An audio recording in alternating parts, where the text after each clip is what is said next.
Welcome back to Building Research Relevance. My name is Stephen Shaw. I'm the chair of the Department of Educational and Counseling Psychology at McGill University. And this session is about how to be wrong in the most useful way possible. Part one. There's a lot to this. And science right now is going through a very difficult time, both politically and just in the way it handles things itself.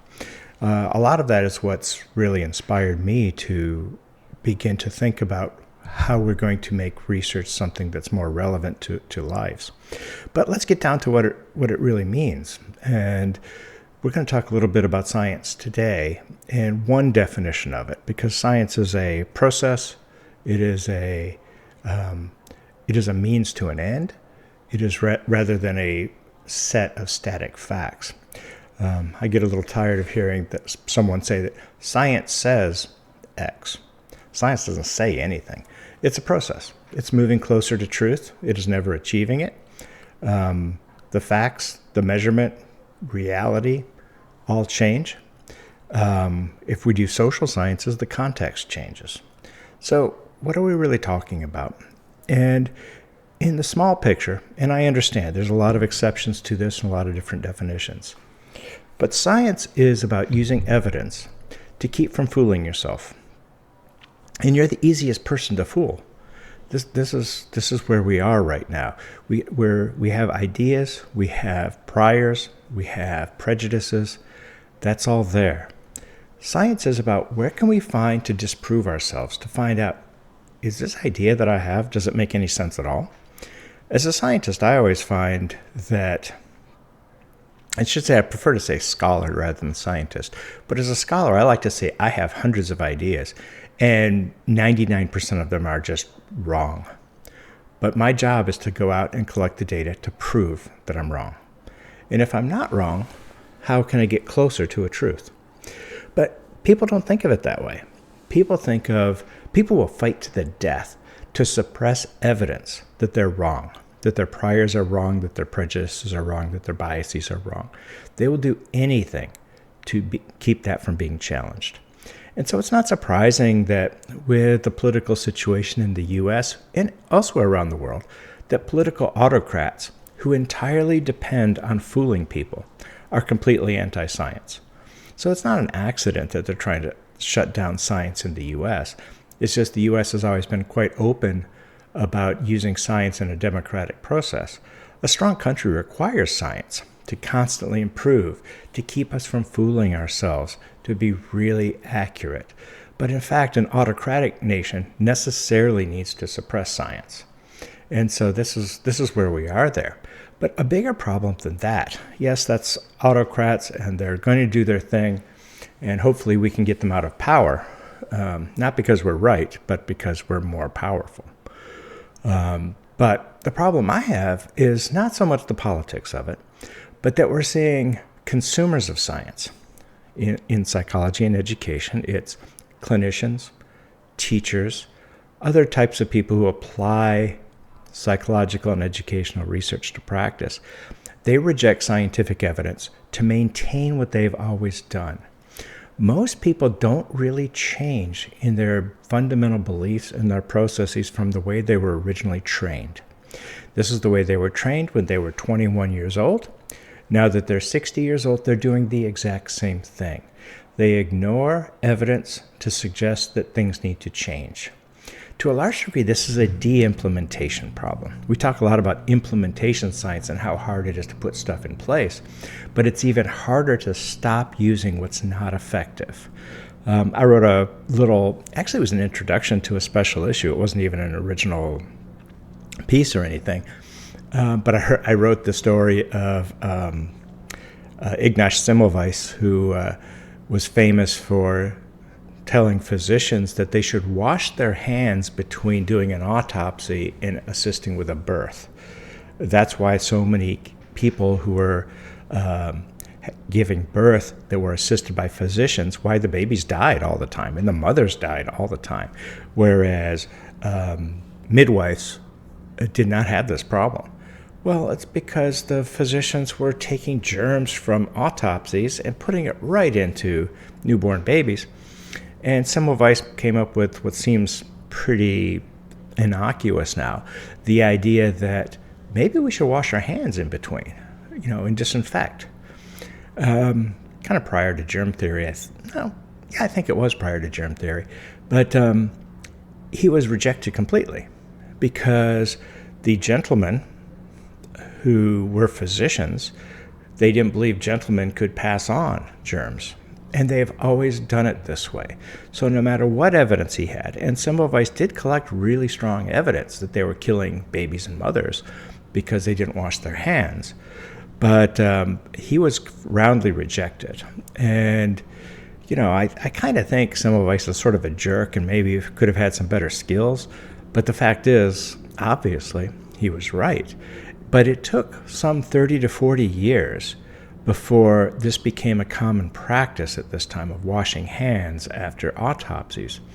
But this was a case of, an extreme case of where what we've always done is what we're always going to do, and we will reject any evidence that suggests we do something different. Of course, and also Semmelweis actually ended up dying in a mental institution, I believe. So life didn't work out great for him. But we do have to consider that de-implementation is a big part of science, disproving what doesn't work, but yet we do it every day. I had this exact same case when I did my very first work as a master's student, looking at corporal punishment, because we do that in Florida, where I went to school. We hit kids in schools, and if you suggest otherwise, you will be rejected. When you look at the evidence concerning depression, concerning ethnic group, and gender bias in the administration of this, when you see how negative it is and leads to dropouts and depression and all that pretty bad stuff, people will reject all of that evidence because they've always done it this way. And this is something we face all the time, whether it's teaching reading or psychotherapy types of interventions or things like that. Evidence-based is not what people use. Scientific evidence is not what they use. Most people look for evidence that supports their ideas. And in the era of the internet, you can always find something that supports your ideas, even if the general factors are not quite right. For many reasons we talked about, publication bias and things like that. So you can find what you want, but people don't choose to look for what disproves their ideas. Now, the worst problem is not just the people who use it, and not just politicians who have they have their own reasons for keeping scientific evidence away. But what bothers me the most is actually the scientists themselves are far more interested in supporting their pet ideas and theories, and those that generate money or prestige. That's more important than moving them closer to a truth. And we talked a little bit, one of the sessions, I talked about academic incentives for producing a lot of research. Well, that's more important than moving towards the truth, too. So it's easy to dismiss it of, those are non-scientific politicians who reject science, or it's clinicians who reject science because they've always done something that way. But scientists themselves are often just as guilty. I remember just suggesting that somebody who has a very cool idea, that maybe they pre-register their studies, and pre-register is not all the answer to everything, but it can help a little bit with some of the factors of, some of the p-hacking factors, but it's not, it's one of those things that makes science like 2% better. It's not the be-all and end-all, but it's not bad. And I said, well, it would be a little bit better test of your ideas than the way they were doing it, which was kind of a hunt and peck of significant results, which really isn't particularly compelling.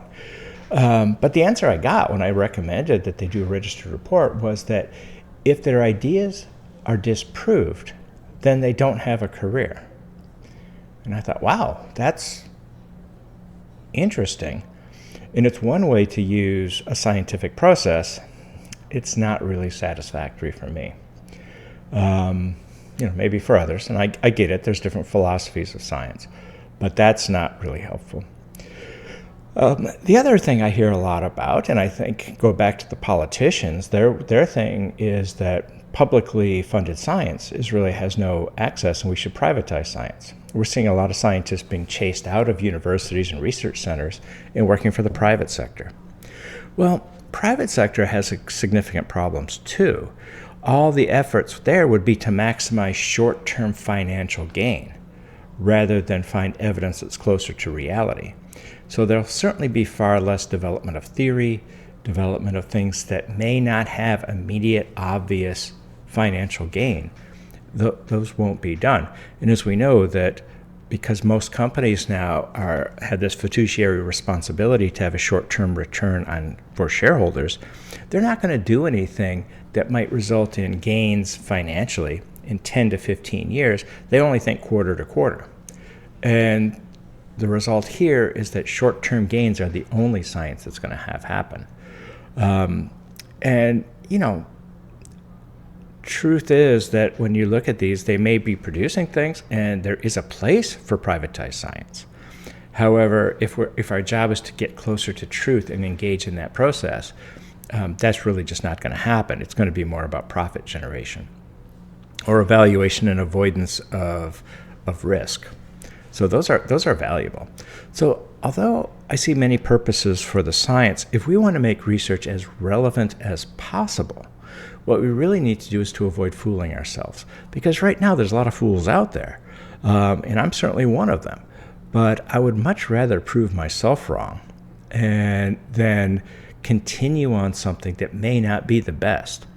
This isn't, and like I've mentioned before, that we are educators, we are psychologists who are providing services and work to the most vulnerable population, which is children, often children with disabilities and mental health problems. If you wish to use aggrandizement to promote yourself, to promote short-term profit, to support your pet ideas, to refuse to de-implement things that don't work, but you've always done them in the past and they've been very profitable for you, if that's what you want to do, I don't really think we should talk about evidence-based practices, and I don't think we should talk about helping children. So that might be a little bit of a strident position, but it's one that I hold to, and I think it's very important for us to create research that's the most relevant, the most useful, and we need to approach and develop methods that help us keep from fooling ourselves. So that's it for building research relevant for this week, but as the title of this episode says, it's much better to be wrong in the most useful way possible than to be right in pursuit of activities that don't really help our clientele. So let's be relevant, and I will see you next time.